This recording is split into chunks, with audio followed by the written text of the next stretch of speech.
To start, this is not a Hugh Hefner robe or show.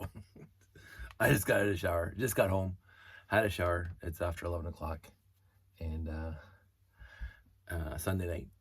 And the mind's a jumble. I'm actually pretty much exhausted. But that's not a shock. To discuss what we just went through, quote unquote. It was awesome, straight up. I annoyed people, which is fine. And I met some new people, got reacquainted with some old people that, not old people, that people I haven't seen in a long time, and friends I haven't seen in literally forever, decades, and people who watch this channel showed up to say hi, and you cannot believe how much that moved me. Like, hi. So I was like, wow, that was really awesome for me. And so that was really good. And of course we talk Lego, classic space, and Futuron. Yes, Futuron. And Dave was missed. David was missed. Not me, David. My friend David from Quebec. He was definitely sorely missed. But I did my usual standard fare at these shows because I'm not antisocial and it's not anything else. The main reason that I don't usually partake in a lot of events is the layout does take really a lot of babysitting. Straight up, it does. With all the moving parts on it, with all the whatever, I always feel the obligation, and this is 100% on me. I always feel the obligation that I have to make it as, I won't say perfect, but as good as possible for the show while the show is running. And so what happens is I'm at the layout because kids touch it by accident or on purpose, which we can talk about in a sec if I remember to, if I don't go off into too many tangents. But the layout itself requires attention. There was no sanctions, and we didn't ask for sanctions. It wasn't this, they didn't give us sanctions. We didn't ask for sanctions, Jeff and I, to try it. And Saturday was a dream. Saturday was a literal dream for me. One of the best Saturdays, considering all the sheer volume of numbers of people that went through on Saturday. The only mishaps happened by accident. There was no kids playing like it's their play toy. So Saturday, without fail, I mean, there were some things that were knocked because, of course, the kids are right there. But it was like they're turning into Coke catches on something, and that's perfectly acceptable because that's part of it. But I'm watching that. And so to go off in this quick tangent about that. So what happens is, I hate it, and it's happened a long time ago. I hate when I see other people's pictures of my layout in this instance, that the beautiful picture, but the first thing I will notice if there's a minifig laying on its side because it got knocked over, or a ship is tilted because somebody accidentally knocked it. And I'm going, oh, because now that picture's out there for posterity, and I should have been able to see that and fix it. So, and it's something I do, is that I constantly scope out the layout every 10 minutes, every half an hour, whatever. I give it a look to see, is that minifig still standing, especially parts where I know they're going to be knocked over, and especially around the edges. And I do like putting things around the edges, not on the edge, but close to the edge, so there's scenery to the whatever, and those things get knocked. And then, of course, I'm also watching the monorails themselves, because if everything's on a flat plane and something falls off, nothing happens. But if something is like 3 tiers or 30 studs, or 30 bricks above the layout, or 40 in my case, sometimes above the layout, and it falls off, it's gonna smash something. So I watch out for that. I remember a show, I wasn't paying too much attention. It's actually a shock. And I come back, and I go, where's that monorail? It hasn't been running for a while. And then, of course, because I do stop the monorails inside stations, I have to make sure there's not inside a station. And I realized that probably 20 minutes before, the monorail has fallen off and smashed into one of the ships on the bottom, and there's just pieces askew or askew on the layout. And then I have to fix that up. And I'm trepidatious that people took pictures in that interim before I get that fixed. It's just something I do. It's something I live with. I'm not OCD, I don't think, on this, but I do try to make sure that people are getting an experience that's clean and nice and neat and whatever, and whole. I think whole is a better word. Whole, like is right, is proper. Not perfect. I don't mind not perfect, but it has to be whole. There's monorail laying on top of the spaceship. So anyway, so I do a lot of babysitting on Saturday and Sunday. Sunday was a little more brutal because Saturday was perfect, and I was lulled into a false sense of complacency. Sunday, there was at least 2 or 3 times where the 4 or 5 year old thought it was their plaything, the layout, and um, and a whole bunch of other kids that were just like not grabbing but touching the monorail track as the monorail's coming, and then yanking their hand out at the last minute, and I'm going, the parents are right there. That's when I should have had sanctions. And I was, please don't touch, and they're looking at me, and I'm looking at the parents, can you please tell your kid not to touch the thing? And they're not communicating with me at all, and it's not anything else besides ignoring me because they're speaking English to everybody else. But and there was one kid especially, like when I set up my layout, and this is something I do, and I mentioned this before, I want there to look like somebody took a picture of a happening, like a story is going on, and somebody took a snapshot of it. So like when the spaceships, and I think I'm too lazy to grab any of them. Oh, let's grab this one because that's right here. Yay! And that's another story, but I won't even talk about it tonight.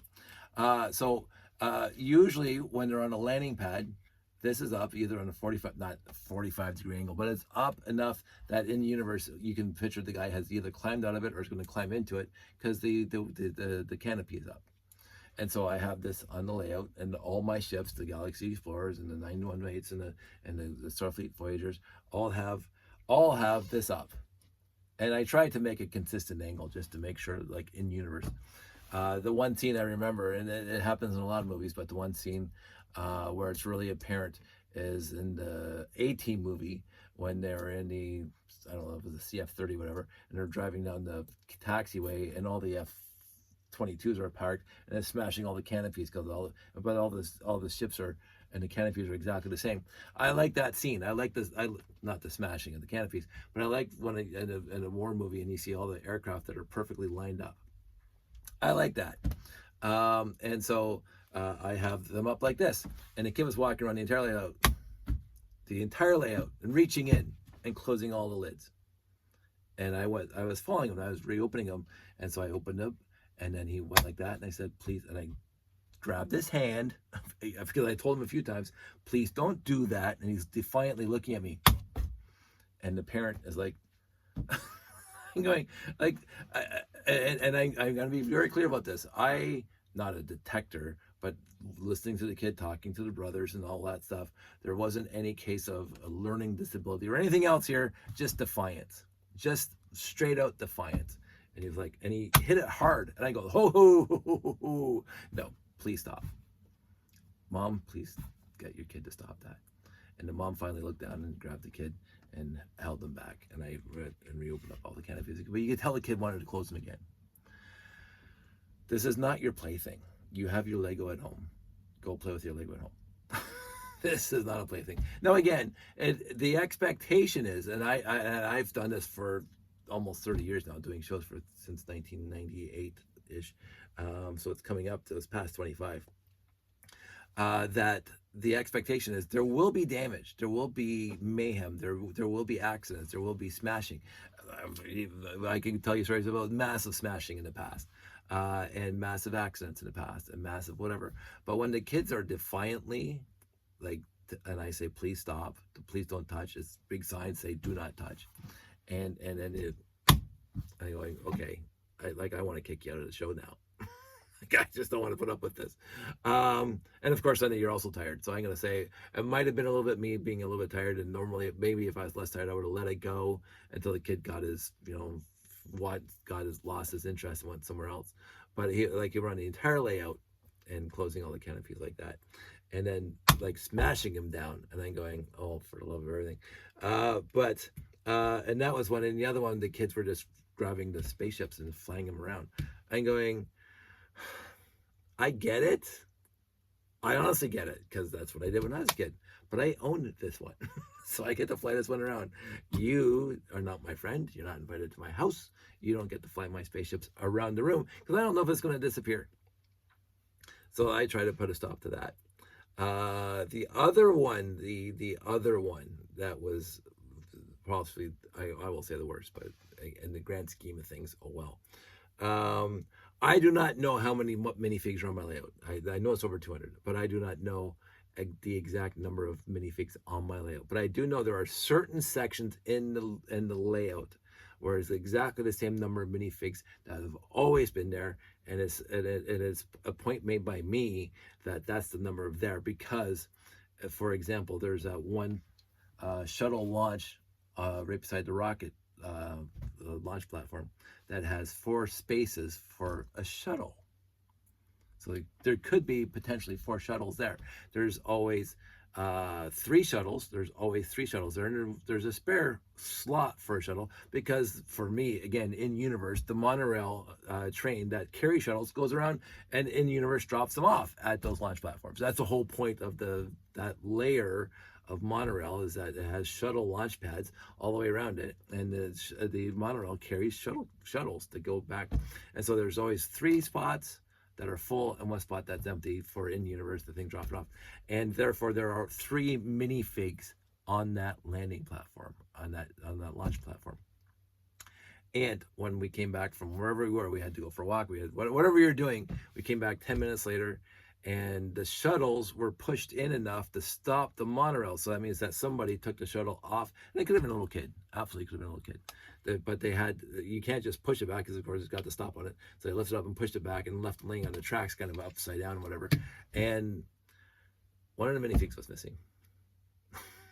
So it's the first time that I know of that a minifig went walking off my layout. Wah, wah. And again, to be clear, in the history of me doing shows, and again, I can't even come up with a number. It's not nearly as many as some of my friends because they go to a lot more shows than I do, but I have to be past 50 shows for me. And that's including the robot competitions back in the day.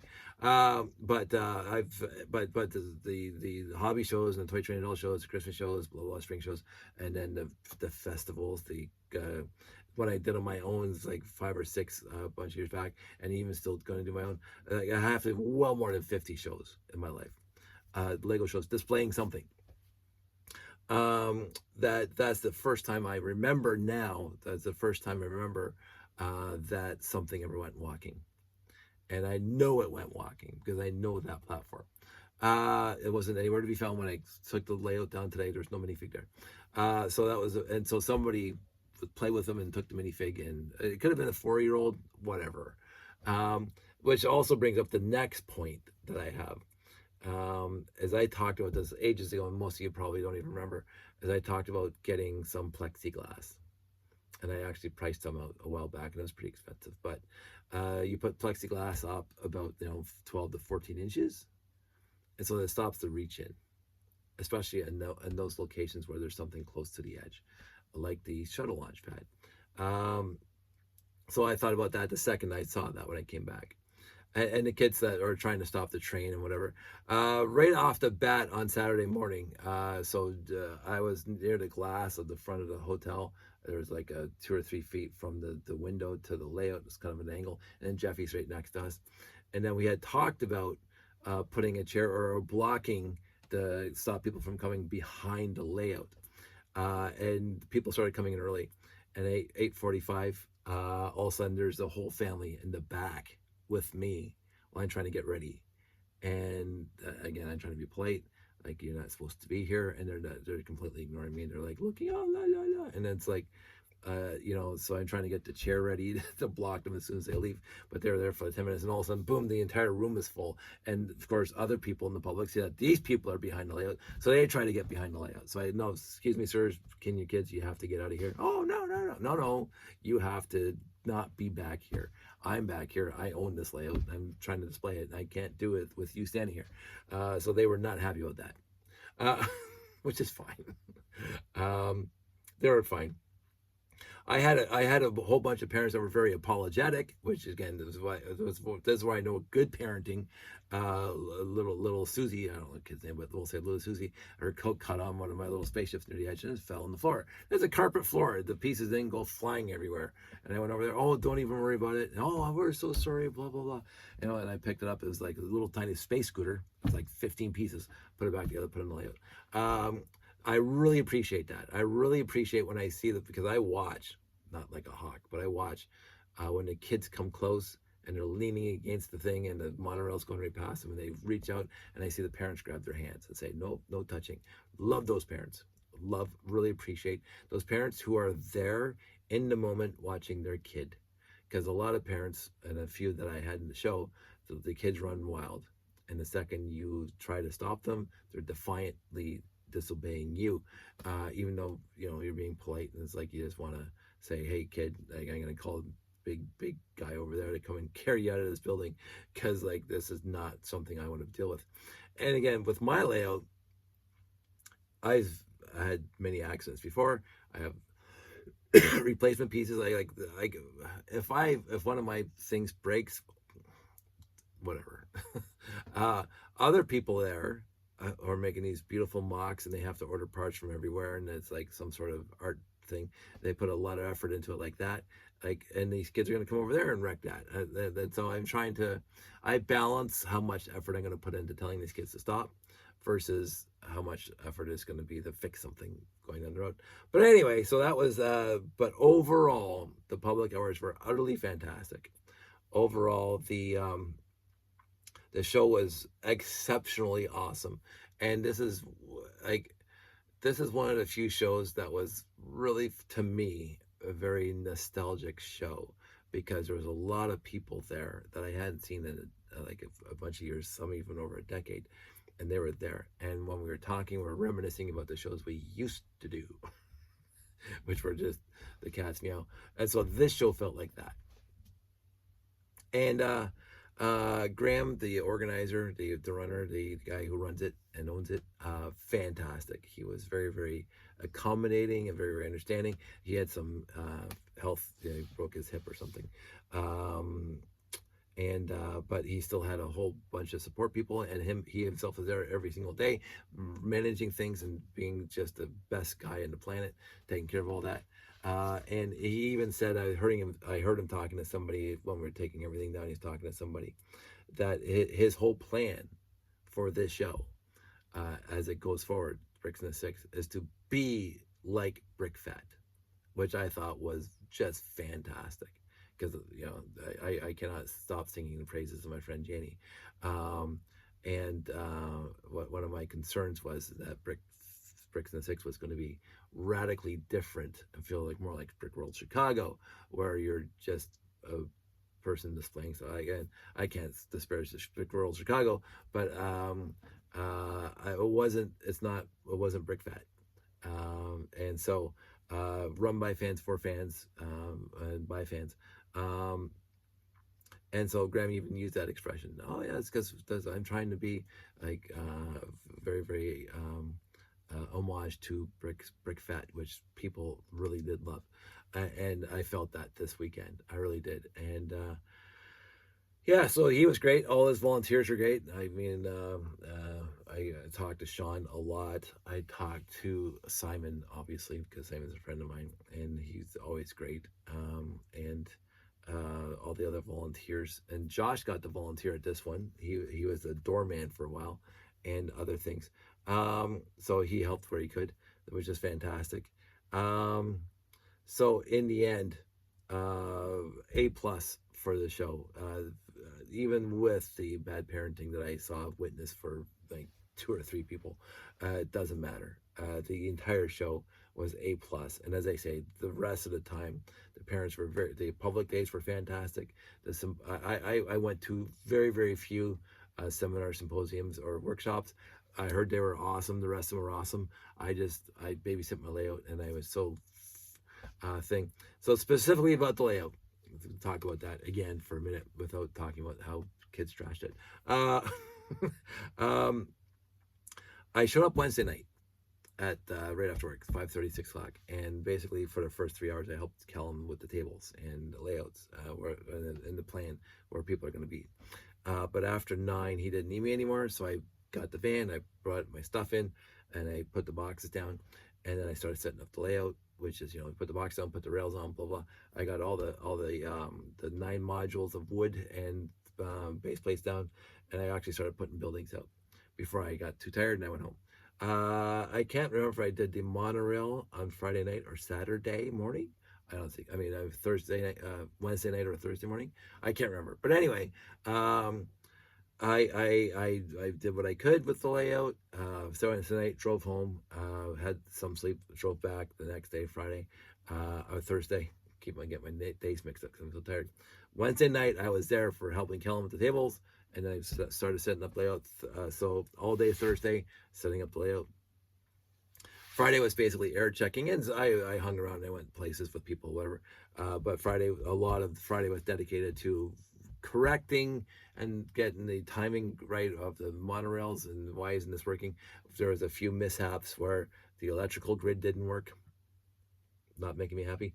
But I came up with workarounds on Friday or Thursday night when I was in bed, and then Friday morning I went down there to do that. So that got that working, which was required more wiring and whatever. Basically, the entire launch pad module was run by the RCX. Basically, I got one of, thank you, Rob Hendricks, by the way, who sent me yet another 9-volt to 3-volt converter. Basically, I had the motor output of one of my RCXs power the entire launch pad, all the life lights in the launch pad. And so that worked, because without that, the 2 trains that go past there, that pass the light sensor, wouldn't work because it needs the light to shine in, and that was off. So that was fantastic. And so that Friday was all error checking and whatever. And I was just like, oh, I'm going to go to bed Friday night exhausted and have to get up Saturday for public day. So I will tell you, Wednesday night, Thursday, Friday, error checking, trying to make sure it's working, blah, blah, blah. And to me, it was not working nicely all the time. Parts of the time it was working perfectly, but it didn't seem to last too long. So Saturday morning, I was kind of in that aspect, that particular aspect I was dreading, because I wanted the people to have a show where they could see the monorails work properly. Now, again, people tell me, and I already know this, they don't care. The public doesn't care that the monorail stops at the train station, or if it stops 5 feet past the train station. They don't care. I do. So anyway, so Saturday morning, I get downstairs. I woke up at like 7:45 and whatever, I had breakfast, went downstairs. 8 o'clock, 8:30, and of course the doors open at 9. I turned everything on, and it was flawless. All the trains stopped at all the stations at 8:45 in the morning, and they did that the entire morning. I didn't have one problem with the monorail for 3 hours, and I was like shocked, like literally shocked watching it. I could walk away, and the RCX handled literally everything. I'm going, holy moly, this is fantastic. And even into the afternoon, there was some hiccups, kids knocking the monorail and whatever. But overall, it worked flawlessly on Saturday afternoon. And so I didn't have to babysit it, which is great. Sunday, earlier today, the morning was very, very good. There was a few times I had to turn off an RCX and turn on an RCX. But Sunday afternoon, I stepped away for a minute to go work on something else to help somebody over there. And Sandy goes, Dave, you have to go, because something was beeping loudly. And I'm going, oh, I go back. And the RCX that was controlling the train loop and loop number 4, which goes off the ramp and whatever, was beeping, and a big red X on the screen. The battery can't be dead because these things are plugged into power. They're 1.0s, because of course that's what I'm going to use. And so I turned it off, and I felt it, and I felt heat coming out of it. So I said, oh, there's got to be a short, or it's just over. So I let it cool down for 5 minutes. I turned it on, and it worked again. So I stepped away again, and then Sandy goes, it's beeping again. So I go, oh my goodness. And the train had stopped, and the monorail had stopped. So what I did then is, for the rest of the afternoon, it was like 1:30 in the afternoon, I went and grabbed one of my train controllers that I still had there, because I do want a backup if the RCX has stopped working. I grabbed a train controller, and I took off the connection to the train track from the RCX, and I put it on the train controller. So the train controller is controlling my 9-volt rails. Who would have thought? My 9-volt train track. Who would have thought that I should use a train controller for that? And I just let it run. It didn't stop. The train did not stop this afternoon after 1:30. It just kept on going around in circles. I didn't go fast. I put it on pretty slow, but I used a train controller. And I think the train motor is just getting old, and it stalls, and it just, and then the RCX is pumping in power to that, because the RCX with just line 4 on it ran flawlessly the rest of the day, absolutely flawless the rest of the day. So that happened. So I got the electrical work, massive amount of electrical work to fix up. I don't know how I'm going to do it yet. I don't want to keep on going down this path with what we're doing. I still want my Rob Hendricks life lights. That's not the issue because they're the best thing ever. But I do have some plans. I won't go into them now because none of them are consciously aware that I have plans. So I have plans. But I was watching the show, or watching the public days and whatever, and I was watching the layout, and I realized that there are certain things that I have to fix, like quickly. The door, the bay door, and the ship coming out, and the ship coming back in, the door coming down, 95% flawless.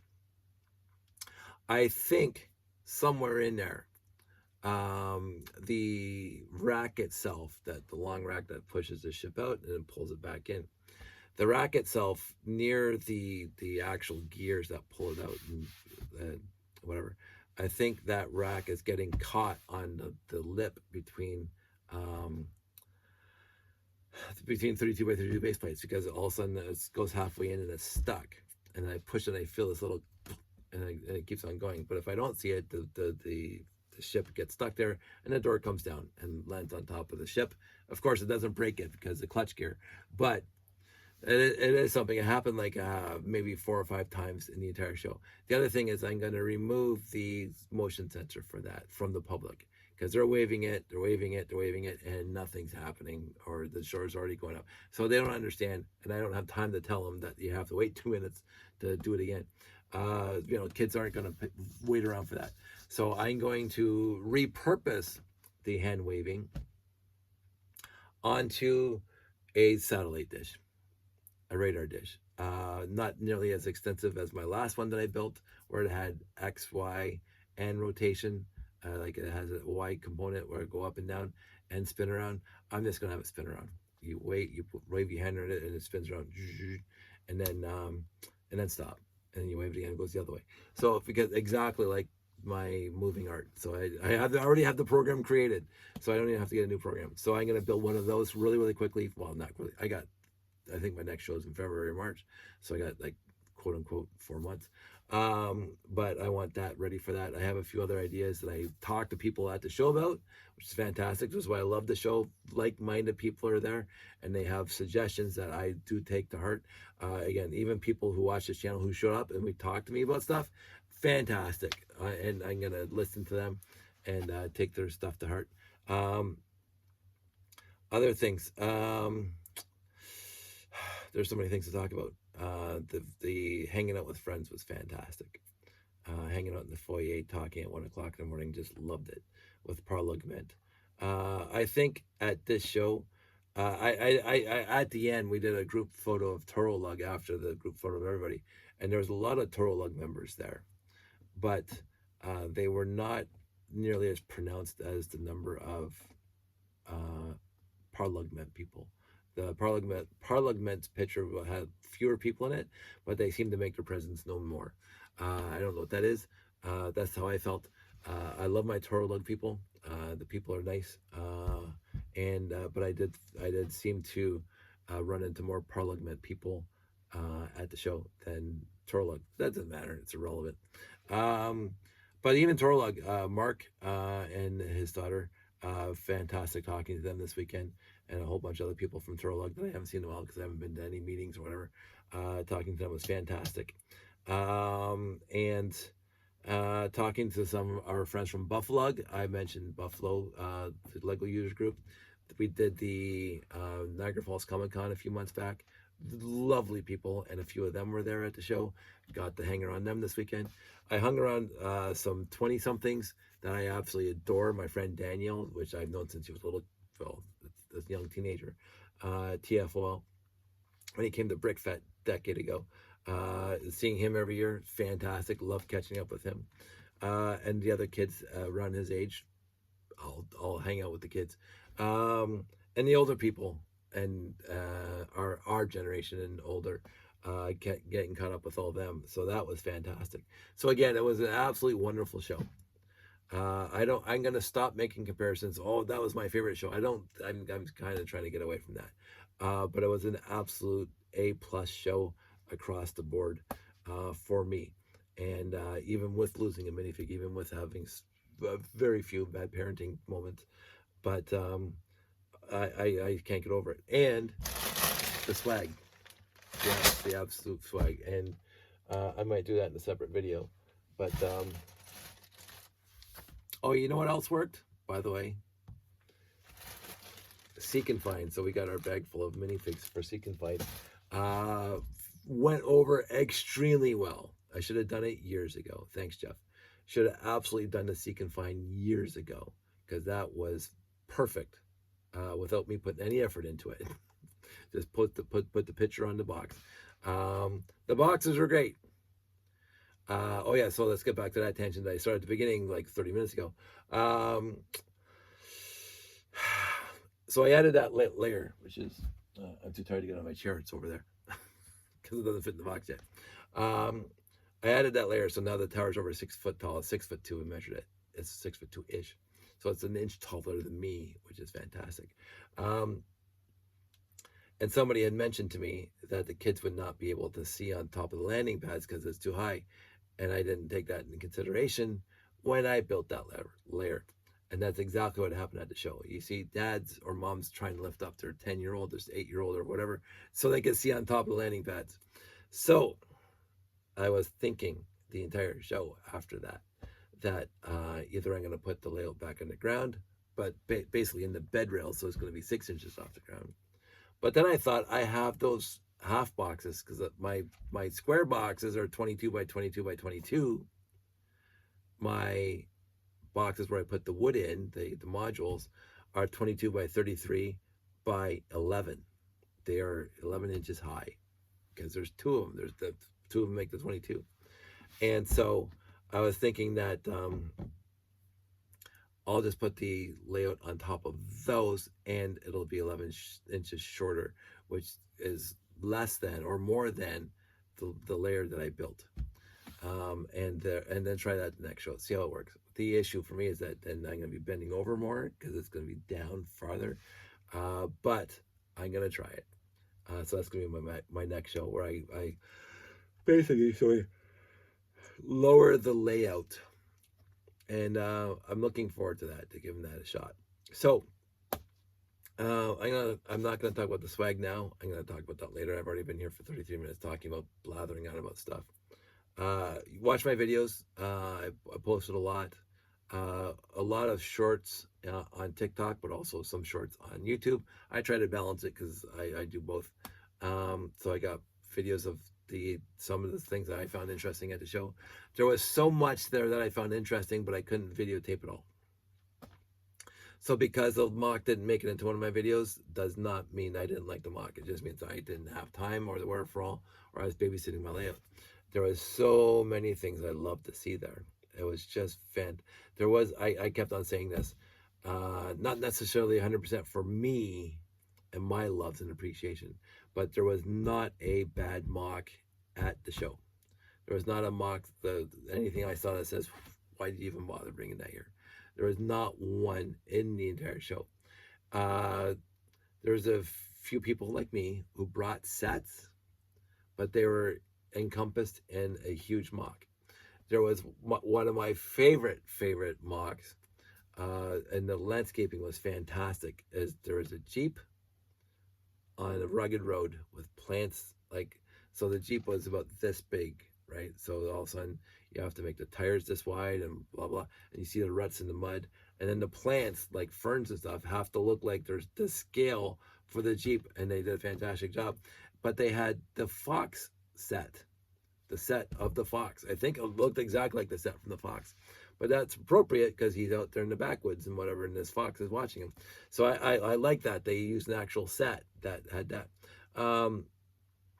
Somebody had made a Brickheads version of the Everything is Awesome set. And there's a video of that on my TikToks. That was fantastic because they had the Everything is Awesome set, and then they had the Brickheads version of that. And I said, that's perfect, right? That's what you do. And of course, I gotta say that I got like dozens of classic space sets that are exact classic space sets from back in the day for my layout. So I cannot complain if somebody else is using a actual set in their display, because I do it all the time. But anyway, so there were just absolutely fantastic mocks. Far too many to talk about. And it's far too many for me to take videos of because I'll be here until next year. I'm gonna go bed. It was a long day. So, in the end, I'm gonna go into the swag tomorrow if I have time. I'm exhausted. Everybody out there, stay safe, take care, and if I didn't see you at the show, I missed you. I'm sorry. For those who were at the show and got to talk to me, you cannot believe how much I appreciated that. It was, I know I got this. People are pulling me in all different directions, so I didn't get the chance to talk to people as much as I wanted to. That's the problem with the show, especially on public days. But I really do appreciate you guys for actually taking the time out of your day and come say hi to me. So that's it. That's all. I will talk to you soon.